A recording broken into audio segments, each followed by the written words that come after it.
دقیقه مسابقه.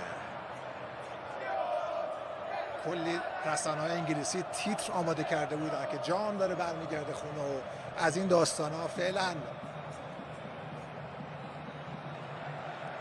قلم‌ها رو غلاف کردن. 9 دقیقه وقت اضافه برای نیمه دوم این مسابقه. یکم زیادی خوشحالن آرژانتینی‌ها انگار.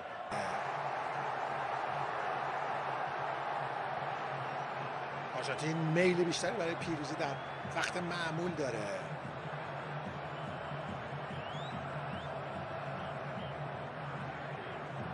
خولیان آلوارز دوباره در سمت چپ، یه موقع به مکالیستر، این ضربه از اون بازم تیر دروازه. چقدر بدشانس مکالیستر و آرژانتین، دوبار تیر دروازه به کمک انگلیس اومده. مسی سانتر بلنده و گل. گل دوم لاوتارو میزنه. 2-1 برای آرژانتین. چه فوتبالی، چه فوتبالی، چه انتقامی دارن میگیرن، چه بلایی دارن میارن سر انگلیس. 2-1 برای آرژانتین. دقیقه 92.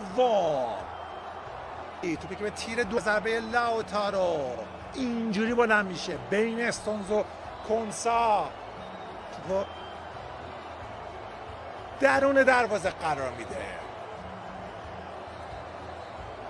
چقدر خوب بلند شد، چقدر سانت دقیق بود. لاوتارو مارتینز اینجوری از خود بی خود میکنه آرژانتینیا رو.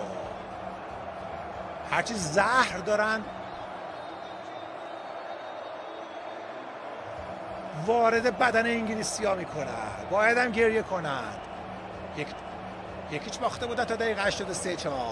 به چی اعتراض میکنه جود؟ این جامو باید با خودش ببره خونهشون، جام نمادین رو، نه جام جهانی رو.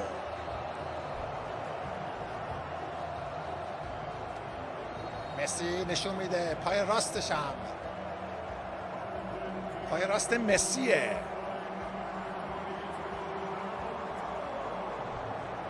بهت و حیرت.